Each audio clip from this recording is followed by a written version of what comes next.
BLADEMASTER Ammon is here. Let's go. Oh, he's so cool.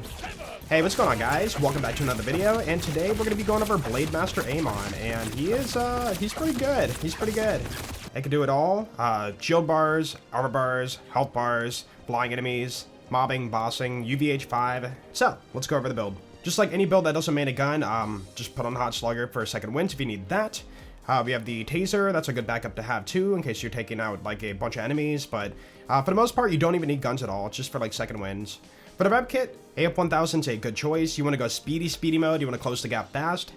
Due to an interaction, we don't really need more damage, so it's not that big of a deal. So you don't need hard hitter, but you can get that if you want to. For other options, you have the Warpaint for 30% movement speed, plus if you get a speed passive on that, you can get even more movement speed. But the issue with this is that it has a long cooldown, so I don't really main it ever. There's also the kill spring, so when you get a kill, you will send out healing orbs that heal you, and that's quite good for melee. Because there's one thing about this build you do have to kind of keep an eye on, and I'll show you right now. So, when I pull out my swords, I press the rev kit. Nope, you cannot use a rev kit while your swords are out. But we did make sure to fix that little flaw in the build, and we'll show that in a bit.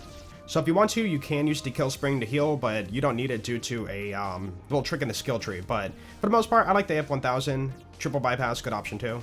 This is my go-to.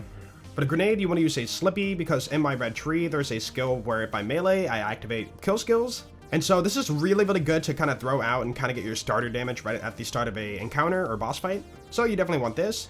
Also, if you want to, you can use crit knife, but I don't use it for this build. I'm trying to get out of using crit knife for my builds. It's really good, but I'm trying to future-proof the build, and I know this thing's going to get gutted to oblivion in the future. For the class mod, you want to get yourself a Shatter White, because at the moment, this is the only class mod that can boost Berserk, the red skill on the right side. I have a God Roll. You don't need a God Roll. With the way Berserk works, you are going to be perfectly fine.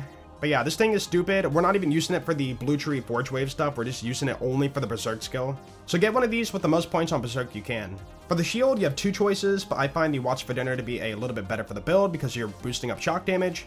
One issue with this build as we were building it on stream is we were noticing that everything just kind of melts except for shield bars. And the Watch for Dinner is stupid and kind of dips into Berserk to make it even more crazy. So literally any shield bar does not stand a chance.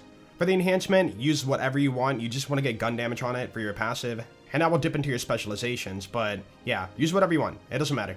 As for the firmware, we have 3 on Action Fist, so we're going to get more melee damage and action skill damage. And then we have 2 on Real Big Fist for even more melee damage. You don't need 3 on this. I tried the Melee Nova thing, and it doesn't hit very often.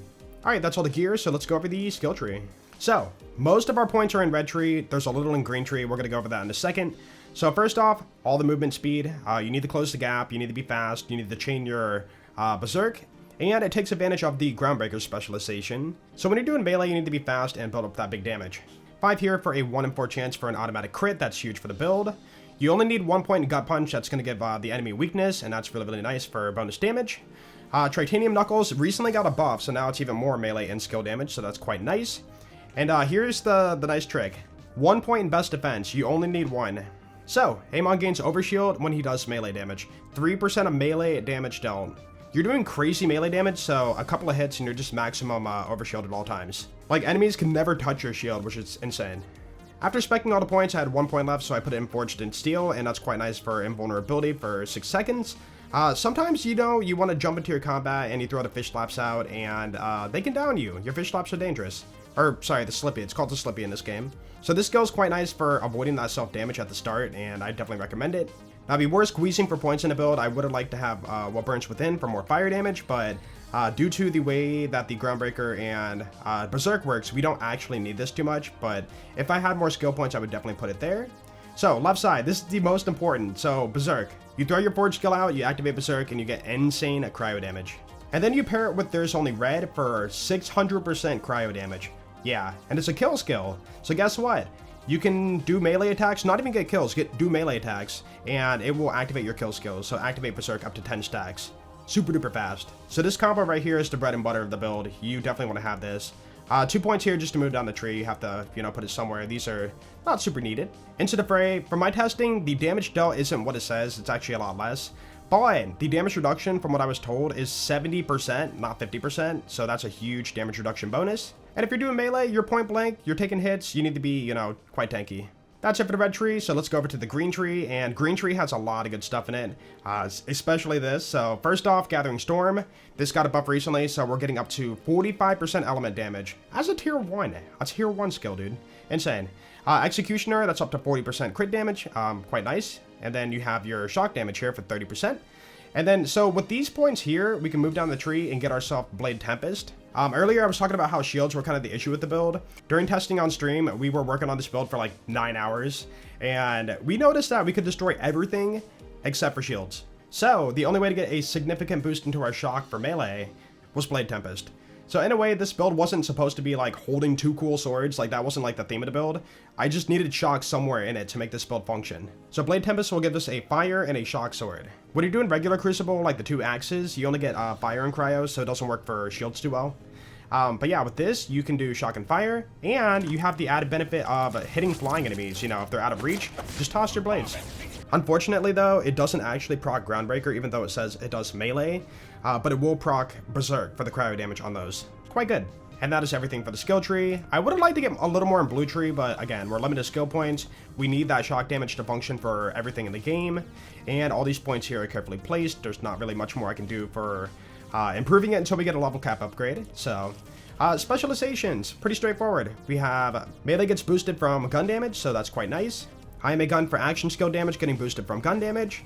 Hone Mind for action skill having a chance to crit, and also action skill crit damage, quite nice. But the bread and butter, Groundbreaker.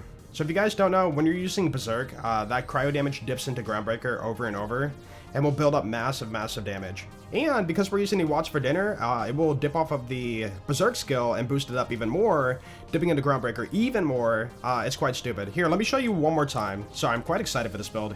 Alright, so focus on the shock damage. So we're going to toss that, start hitting.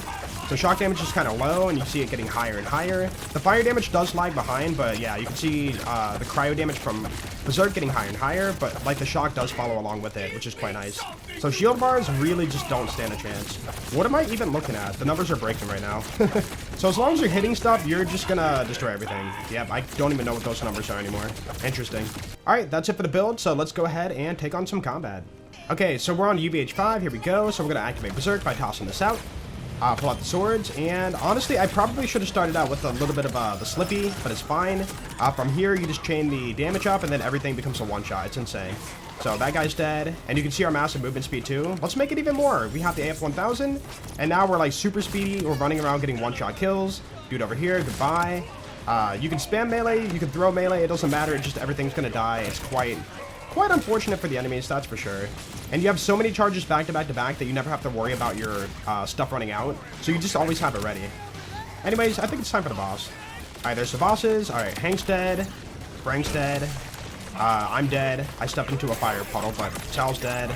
That guy's dead. Everybody's dead. To top it off, let's take on a vault boss. So we're at Radix on UVH5. So right off the bat, we're going to throw out the fish slaps. So let's go ahead and wait for the animation. There we go. Throw a few out. That's going to stack up our kill skills, because remember, we do a melee attack and we get our kill skills activated. Get up in there, start slashing, and he is dead. There you go. Yep, I don't know what to say anymore.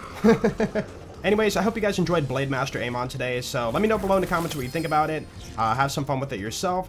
Not too hard to build, actually. You just need a couple of key items and interactions, and then you are set to go. But yo, thank you guys for watching. Have an awesome day, and I will see you in the next video. Peace out.